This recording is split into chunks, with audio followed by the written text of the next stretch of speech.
Captain Sarah Chun pressed her back against the vibrating metal wall of the Black Hawk helicopter as it cut through the Afghan night sky. The rhythmic thump of rotor blades mixed with the steady hum of engines, creating a familiar soundtrack that had become as natural to her as her own heartbeat. Through the open door, she could see the rugged mountains below, their peaks outlined against a star-filled sky that seemed peaceful despite the danger that waited in the valleys. Sarah adjusted her tactical vest and checked her equipment one final time. Her M4 carbine was secured across her chest, spare magazines lined her belt, and her communications gear crackled softly with radio chatter from the command center. She had done this routine hundreds of times before, but tonight felt different. Tonight, the stakes were higher than they had ever been. The mission briefing had been clear and urgent. A group of American aid workers had been captured by a well-armed terrorist cell operating from a fortified compound deep in enemy territory. Intelligence reports suggested the hostages would be moved within hours, possibly to a location where rescue would become nearly impossible. The window for action was closing fast, and Delta Force had been called in to execute what military planners were already calling a high-risk operation. Sarah looked around at her team members, each one focused and ready. Sergeant Mike Rodriguez sat across from her, methodically cleaning his sniper rifle despite having already checked it 3 times. His steady hands and calm demeanor had saved their lives more times than she could count. Next to him, Corporal Lisa Park monitored the radio frequencies, her headset pressed tight against her ears as she listened for any changes in enemy communications. The team medic, Sergeant James Wright, organized his medical supplies with practiced efficiency. Everyone knew that in operations like this, every second could mean the difference between life and death. The youngest member of their unit, Corporal Danny Martinez, reviewed the compound layout on his tablet, memorizing every detail of their target location. Sarah had earned her place as team leader through years of proving herself in some of the most dangerous places on Earth. She had been one of the first women to complete the grueling selection process for special operations, facing skepticism and doubt from those who questioned whether she belonged in this elite brotherhood. But her record spoke louder than any criticism. She had successfully led dozens of missions, brought her people home safely, and earned the respect of even the most hardened veterans. The helicopter pilot's voice crackled through her headset, cutting through her thoughts. 5 minutes to insertion point. Weather's getting rough up ahead, and we're seeing increased radio activity from the target area. Looks like they know something's coming. Sarah felt her pulse quicken, but her training took over immediately. She activated her team's communication system and spoke in the calm, measured tone that had become her trademark. Listen up, everyone. We all know what we're here to do. 3 American civilians are counting on us to get them out alive. The compound has at least 15 hostiles, possibly more. We go in fast, we stay together, and we bring everyone home. The intelligence photos showed a concrete building surrounded by high walls and guard towers. The terror cell had chosen their location well, positioned on high ground with clear sight lines in all directions. Traditional ground assault would be suicide, which is why they had chosen an aerial insertion directly into the compound courtyard. It was dangerous, but it was their best chance of achieving surprise. Rodriguez looked up from his rifle and nodded.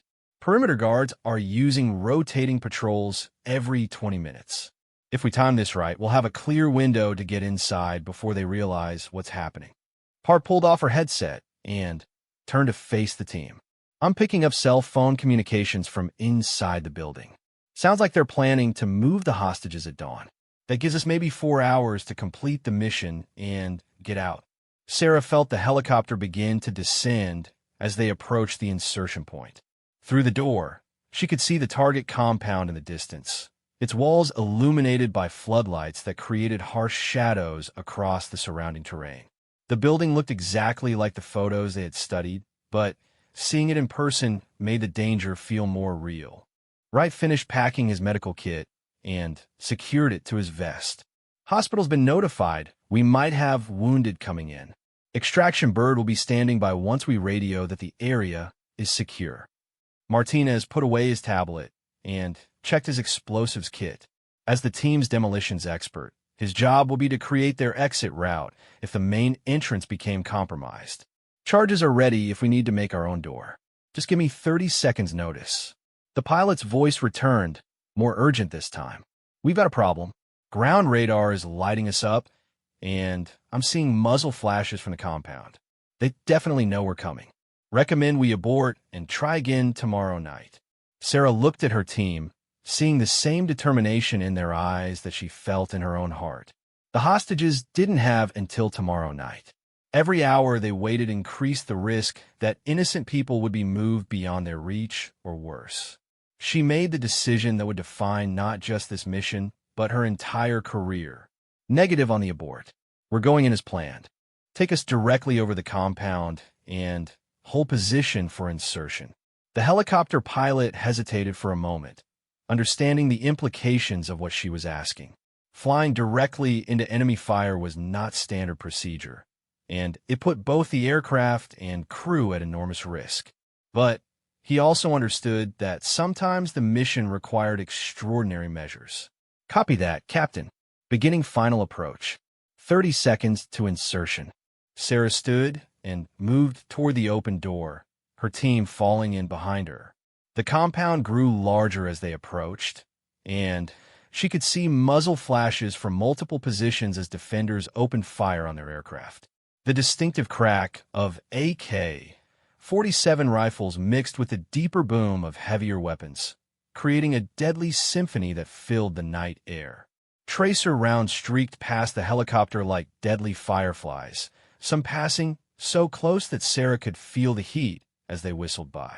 The aircraft shuddered as rounds struck the armored hull, but the pilot held steady, bringing them directly over the compound courtyard despite the intense fire. 10 seconds, the pilot called out, his voice tight with concentration as he fought to keep the helicopter stable under fire. Sarah looked down at the courtyard below, seeing armed figures running for cover and others taking aim at their aircraft. This was it. The moment when training, experience, and courage would either see them through or cost them everything. She thought briefly of the 3 American aid workers somewhere in that building below, people who had come to help others and now needed help themselves. Go, go, go, she shouted, and without hesitation, she leaped from the helicopter into the darkness below, her team following immediately behind her as enemy fire erupted all around them. Sarah hit the ground hard, her boots striking the concrete courtyard with a force that sent shockwaves up her legs. Years of training kicked in automatically as she rolled to absorb the impact, coming up in a combat crouch with her rifle ready. Around her, she could hear the distinctive sounds of her team members landing and immediately engaging the enemy fighters who had been caught off guard by their sudden arrival. The compound courtyard erupted into chaos. Muzzle flashes lit up the darkness like deadly lightning as both sides opened fire. The concrete walls echoed with the sharp crack of rifle fire, the deeper boom of grenades, and the shouts of fighters on both sides. Dust and debris filled the air as rounds struck the walls and ground around them. Rodriguez had landed near the main entrance and immediately took cover behind a concrete barrier. His sniper rifle barked once, and Sarah saw one of the guard tower sentries fall backward. Tower 1 neutralized. His calm voice reported through her earpiece, as if he were commenting on the weather rather than eliminating enemy targets. Park had rolled behind an abandoned vehicle and was already working to jam enemy communications. Her equipment hummed quietly as she disrupted their radio frequencies, preventing the terrorists from coordinating an effective response to the assault. Communications disrupted. They can't call for reinforcements, she reported. Wright had found cover near the building's side wall and was providing covering fire while scanning for wounded team members. His medical training made him constantly aware of his teammates' condition, ready to provide aid if anyone was hit. Martinez had landed closest to the main building and was already placing charges on the heavily reinforced front door. Sarah sprinted across the courtyard, using vehicles and concrete barriers for cover as enemy fighters try to get a clear shot. Bullets whined past her head and sparked off the concrete around her feet, but her focus remained absolute. She reached the building wall just as Martinez finished setting his explosives. 30 seconds, Martinez called out, pulling the pin on the detonator and moving away from the door.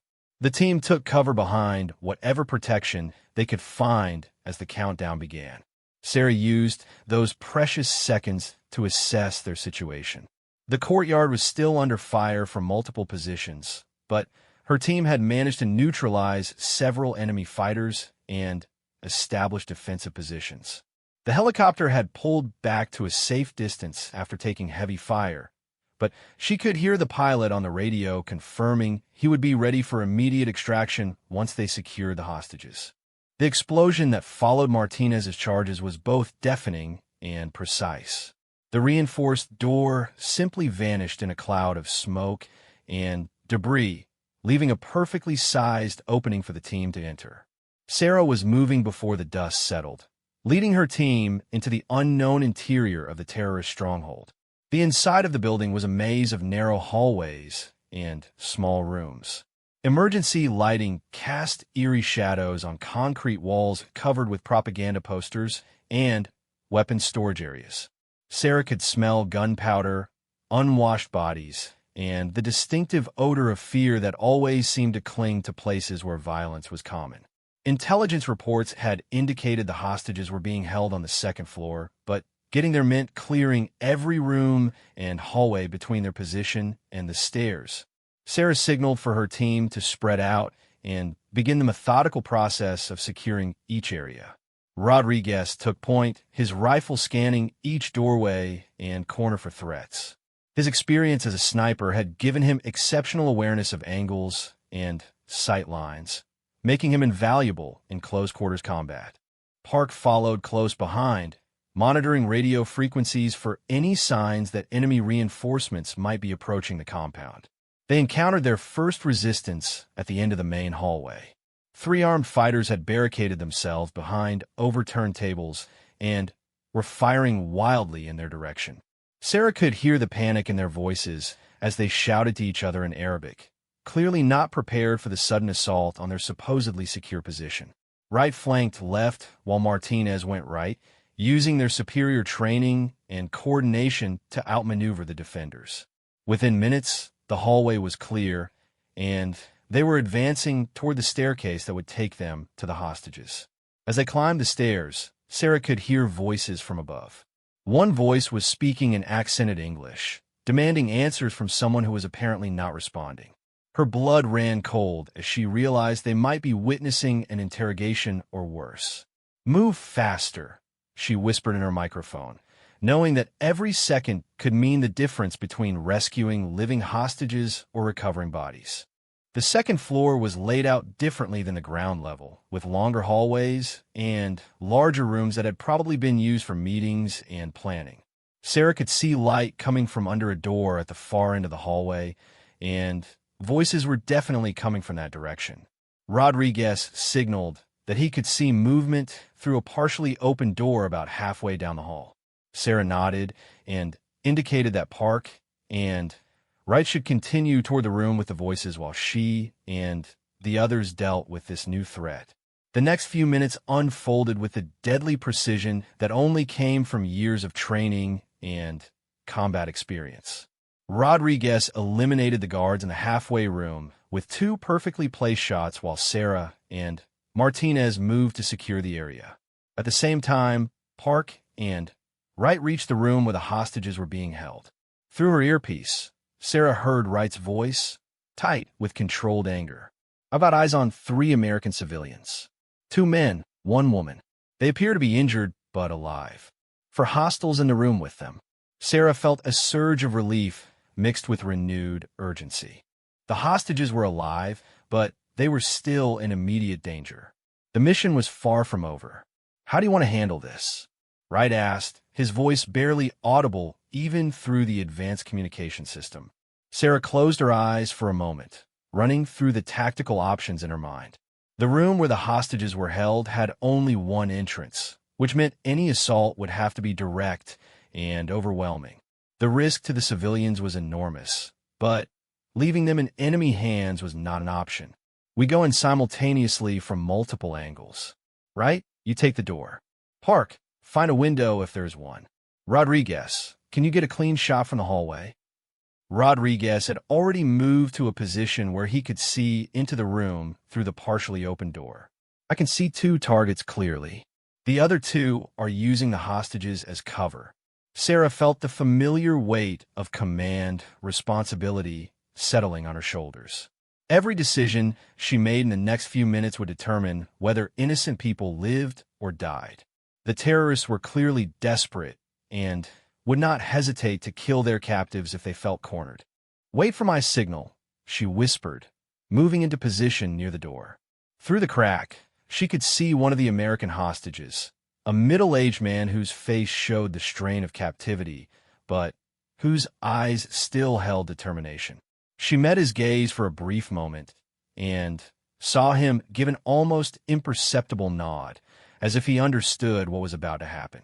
Sarah took a deep breath and prepared to give the signal that would launch the most critical phase of their mission. In the next few seconds, her team would either prove why they were considered among the most elite soldiers in the world, or they would face the devastating consequences of failure. There was no middle ground in special operations, no second chances when lives hung in the balance. "On my mark," she whispered into her microphone, her finger moving toward the trigger as she prepared to lead her team into the final, most dangerous moments of their mission. The next 3 seconds stretched into what felt like an eternity. Sarah's mind processed every detail of the tactical situation with crystal clarity. Through the partially open door, she could see the exact positions of the terrorists, the locations of the hostages, and the potential lines of fire that would allow her team to neutralize the threats without harming the civilians. "Execute," she whispered, and the room exploded into controlled chaos. Wright hit the door with a shoulder, sending it crashing open as he rolled left immediately upon entry. Rodriguez's sniper rifle spoke twice from the hallway, his rounds finding their targets with surgical precision. Park had located a window and sent a flashbang grenade through it, the blinding explosion disorienting the remaining terrorists just as Sarah entered from the doorway. The entire engagement lasted less than 10 seconds, but Sarah's training allowed her to see every detail as if it were happening in slow motion.